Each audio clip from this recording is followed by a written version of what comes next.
Examination paper खत्म होने से पासपोर्ट की छपाई का काम बंद हो गया।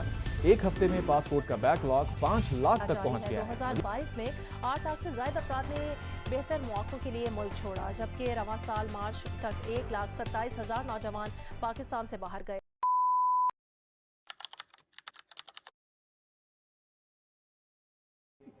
आई थिंक जो मेन फैक्टर हम इसमें इम्पोर्टेंट समझते हैं ना, वो ये कि अपॉर्चुनिटीज़।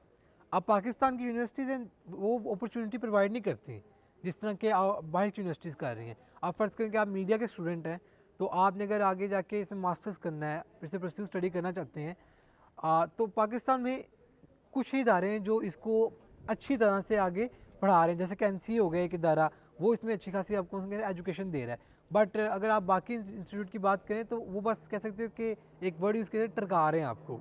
तो यही सिस्टम चल रहा है। अगर आपको मास्टर करना चाहते हैं फील्ड में, you have to study to go to abroad. Education हमारी जो पाकिस्तान की है वो ओल्ड तो है, काफ़ी हद तक ओल्ड है, क्योंकि वो चीज़ें हमें पढ़ाई जा रही हैं जो हमारे किसी काम की ज़्यादातर नहीं होती, और वो हम शुरू से पढ़ते आ रहे हैं। हमें अपना कल्चर जानना है तो हमें शुरू में बता दिया जाए, ठीक है। अब अगर आप बात करें ना साइंसेस की, तो 6-7 तक जो साइंस पढ़ाई जाती है वो काफ़ी एडवांस है, अच्छी चीज़ है वो, क्योंकि मैंने देखा है सिर्फ काफ़ी करीब से।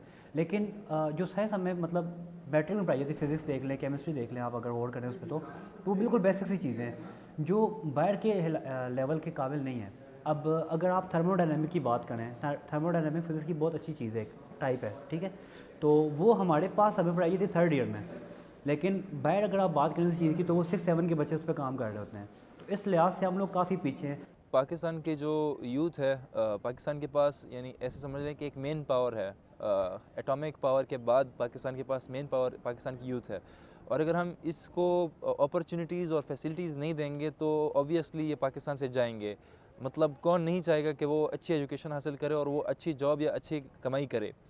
तो इस चीज़ से रोकने के लिए पाकिस्तान को फ़र्स्ट ऑफ़ ऑल ऐसी फैसिलिटीज़ देनी चाहिए स्टूडेंट्स को, मतलब लैब इन्वायरमेंट्स देने चाहिए, या और ऐसे काम प्रोवाइड करें पाकिस्तानीज़ को कि वो बाहर जाने को रुझान ना बनाए। फॉर एग्ज़ाम्पल ये रियलाइजेशन कुछ जगहों में बहुत लेट हुई है, और कुछ जगहों में अभी तक ये चीज़ रियलाइज़ ही नहीं की कि हमें इस चीज़ की ज़रूरत है, कि हमें ऐसी वर्कशॉप्स रखनी चाहिए जहाँ पे स्टूडेंट्स डिजिटल स्किल्स सीख सकें। मल्टीपल स्टूडेंट्स ऑर्गेनाइजेशंस हैं, स्टूडेंट वेलफेयर ट्रस्ट्स हैं जो इसके ऊपर काम कर रहे हैं, लेकिन I would say that again कि ये रियलाइजेशन हमें बहुत बाद में हुई है। लेट्स सपोज़ अगर एक डिग्री है जो मैं पाकिस्तान से करता हूँ, तो उसके बाद हमारी फील्ड जो है वो इतनी ज़्यादा आपको क्या कहते हैं प्रिविलेज नहीं देती कि आप जो है अपना करियर जो है ना स्टार्ट कर सके इस कंट्री के अंदर। तो एज़ कम्पेयर टू जो डेवलप्ड कंट्री है, वहाँ पे आप इजीली अपना करियर परस्यू कर सकते हैं। उसमें सबसे बड़ी जो अट्रैक्टिव चीज़ मुझे लगती है पर्सनली वो ये है कि वहाँ पे आप अच्छी अर्निंग कर सकते हो। सेम जॉब है इधर भी, अब्रॉड में भी, लेकिन अब्रॉड के अंदर जो है उसकी वेज बहुत ज़्यादा है और पाकिस्तान के अंदर कम है। एक तो ये रीज़न है। दूसरा है इन्वायरमेंट। मतलब पाकिस्तान के अंदर जिस तरह आप मीडिया में देखें तो बाहर भी है बाइसनेस, लेकिन पाकिस्तान के अंदर तो बहुत ज़्यादा आई डोंट नो मुझे ये वर्डिंग यूज़ करनी चाहिए या नहीं, लेकिन सिफारिश के बगैर आप कहीं पे भी न्यूज़ एंकर या न्यूज़ के जो चैनल है वहाँ पे आपको जॉब नहीं मिलती। तो बाहर ये है कि वहाँ पे बहुत ज़्यादा काम है और बहुत ज़्यादा है, तो इसलिए वहाँ पे आप as compare to Pakistan easily pursue कर सकते हैं। प्रोडक्शन के काम में देख ले तो उसमें तो ये रीज़न नहीं है, उसके अंदर ये रीज़न है कि वहाँ पे इंडस्ट्रीज़ हैं। जिस तरह पाकिस्तान की जो फिल्म इंडस्ट्री है, ड्रामा इंडस्ट्री है, एंटरटेनमेंट इंडस्ट्री है, वो इतनी ज़्यादा बड़ी नहीं है और ना वो इतनी ज़्यादा प्रोडक्शन करती हैं as compare to other countries. तो वो जो दूसरे कंट्रीज़ है वहाँ पे इसलिए कोई भी स्टूडेंट होगा या जो फील्ड के अंदर काम करना चाहे तो वो वहाँ पे इसलिए प्रेफर करेगा कि वहाँ पे ज़्यादा काम है, आपको इजीली जॉब मिल जाएगी, आप ज़्यादा अर्निंग कर सकेंगे। अब देखिए, बात करें हम अपने करिकुलम को चेंज करने की बात करें, क्योंकि पाकिस्तान का निज़ाम एक ही तरह से चल रहा है। जो 10 साल पहले था वो भी अभी पढ़ाया जा रहा है। इसका मतलब कि जो नया दौर चल रहा है, न्यू डेवलपमेंट चल रही है, हम उसको कवर नहीं कर पा रहे सिंपली, ठीक है। और ये एक बहुत बड़ा फैक्टर, क्योंकि जब आप इंडस्ट्री में जाते हैं, आप लोगों के अपने अपने ड्रीम होते हैं। Someone want to become a director in Hollywood movies, someone want to become a writer in Hollywood movies, Bollywood movies, Pakistani movies. But ये एक चीज़ है ना कि अगर आप एक ही मटीरियल जो आज से 10 साल पुराना लेके चल रहे हैं, आप उसके 10 साल बाद रखते हैं, कौन बाय करेगा? People want new things, they want change, they like the development, they like the new things. You have to produce new things, you have to attract them. Pakistan को first of all curriculum change करना चाहिए, Pakistani education system को।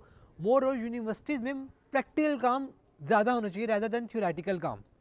रटालाइजेशन is thing, you like it, that's different thing, and I think that कि आपको theory पढ़नी चाहिए, theoretical काम होना चाहिए, बट प्रैक्टिकल काम मोस्ट करते हैं, क्योंकि आगे आप फील्ड में जाते हैं तो प्रैक्टिकल काम ही मैटर करेगा ना।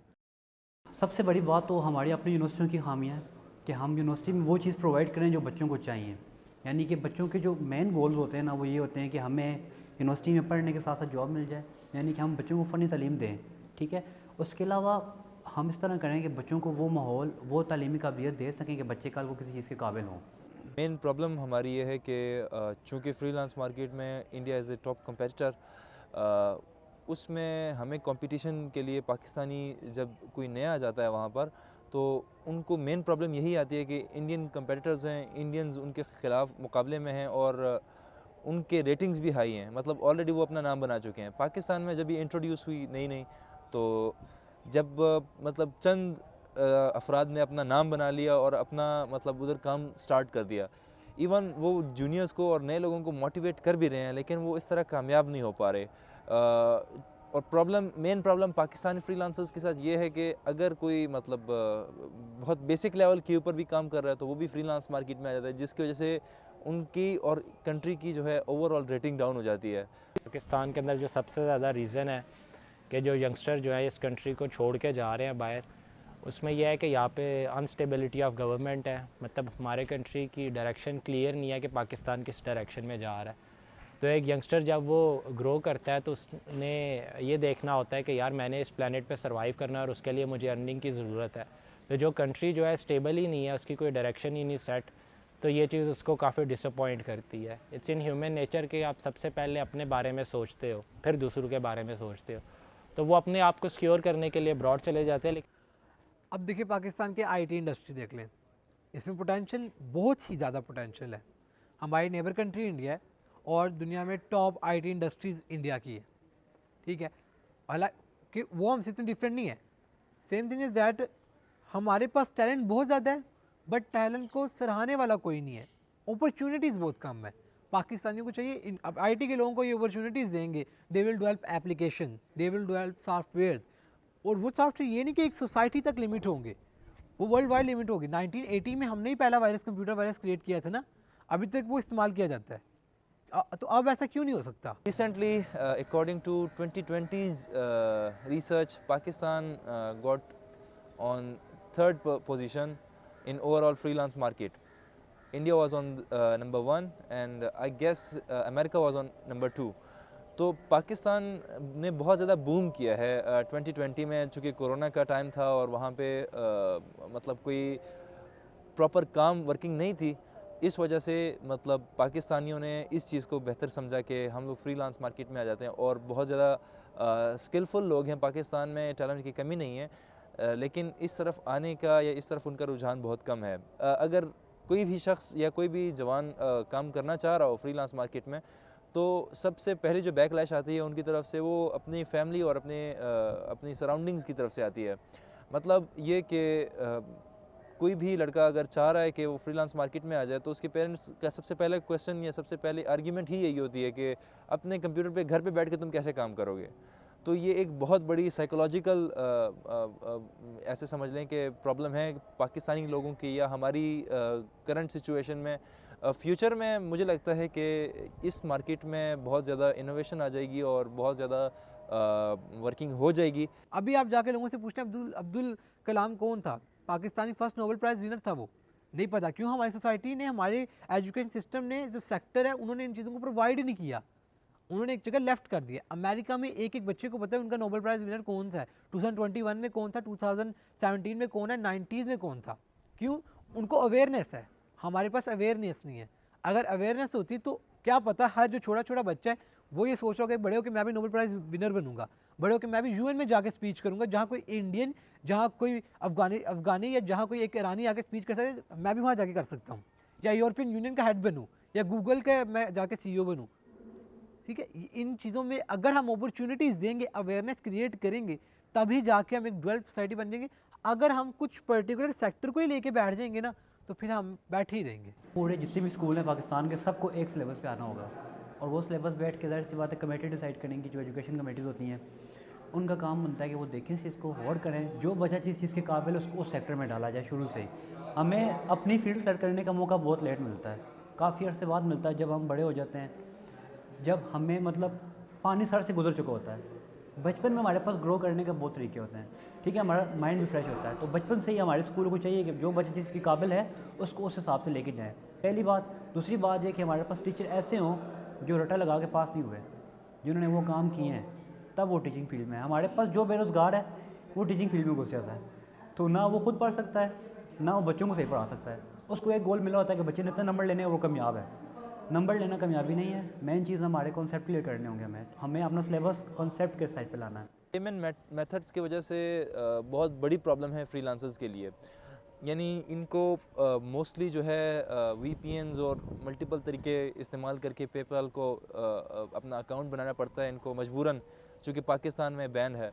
और फिर उसके बाद एक लंबा प्रोसीजर होता है कि अपने बैंक पेपाल से एक और प्लेटफॉर्म में भेजो, उस प्लेटफॉर्म से बैंक अकाउंट में भेजो, और उस प्रोसीजर में यानी डिडक्शंस भी होती हैं, जो आपकी सर्विस चार्जेस होते हैं, मल्टीपल कंपनीज अपनी सर्विस चार्जेस काट लेती है। तो पाकिस्तान गवर्नमेंट को या तो कोई ऐसा प्रोसेस बना लेना चाहिए कि पेपाल की हमें ज़रूरत ही ना बने, और या तो पेपाल को इसको वेरीफाई कर लेना चाहिए कि पेपाल पाकिस्तान में बैन इससे हट जाए।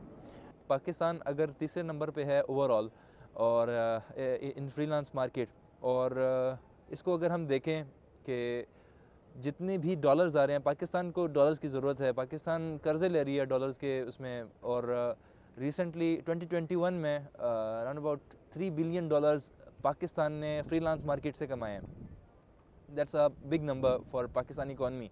$3 बिलियन के लिए पाकिस्तान सऊदी अरेबिया या दुबई या चाइना जाता है कि हमें कर्ज़ा दिया जाए, लेकिन अब पाकिस्तान की फ्रीलांस मार्केट को अगर ग्रूम कर दिया जाए और इसमें ट्रेन किया जाए जवानों को, तो आई गेस इस चीज़ का हल निकल आएगा पाकिस्तान की जो ये इकोनॉमिक्स क्राइसिस हैं। इन्वेस्टर्स को ना ये चाहिए कि वो बिल्कुल ना अप टू डेट रहे, पाकिस्तान की इंडस्ट्री के मुताबिक नहीं, बाहर की इंडस्ट्री के मुताबिक, कि वेस्ट के अंदर क्या काम हो रहा है, उनका कैमरा वर्क किस तरह, हॉलीवुड कैमरा वर्क किस तरह है, वो क्या काम कर रहा है। और उसके अलावा जो है वो जॉब ऑफ अपॉर्चुनिटीज़ स्टूडेंट्स को दे, यूनिवर्सिटी वाले जो हैं वो चैनल्स के साथ कोऑर्डिनेट करें, उनके साथ एफिलिएशन हो उनकी, ताकि जिनके स्टूडेंट हैं वो जब 7th 8th सेमेस्टर में पहुँचे तो उनकी जॉब लग जाए। पाकिस्तान में इन इकोनॉमिक और पॉलिटिकल सिचुएशंस को देख के रहे, और एजुकेशन सिस्टम भी पाकिस्तान का इतना अच्छा नहीं है कि एक यूथ या एक नौजवान इसको मतलब इस चीज़ की मोटिवेशन लेके रहे कि मतलब मैंने यहीं रहना है और मैंने पाकिस्तान की तरक्की के लिए काम करना है। अगर कोई दर्द रखने वाला जवान भी है, वो यही कहता है कि मैं पाकिस्तान से बाहर जाके अच्छी एजुकेशन, अच्छी तालीम हासिल करके पाकिस्तान वापस आके पाकिस्तान की तरक्की के लिए काम करूँगा। और ये जो मैंने एक टिपिकल माइंडसेट या एक माइंडसेट आपके सामने दिया है कि एक जो पाकिस्तान के लिए काम करना चाहते हैं, इस तरह के लोग 10 आउट ऑफ 100 होंगे। यानी कुछ लोग हैं जो स्टिल पाकिस्तान के लिए चाह रहे हैं कि हम पाकिस्तान से जा रहे हैं, पाकिस्तान ने हमें बहुत कुछ दिया है और इसको हमने रिस्पॉन्स में कुछ वापस देना है। तो एक छोटा भाई चाह रहा है कि बड़े भाई के साथ जाए, इसका छोटे भाई और बड़े भाई के साथ कोई लेना देना नहीं है, इसका लेना देना इसी चीज़ के साथ है कि वो अच्छी एजुकेशन और अच्छी तालीम हासिल करे ताकि फ्यूचर में अपनी फैमिली और अपने कंट्री को सपोर्ट कर सके।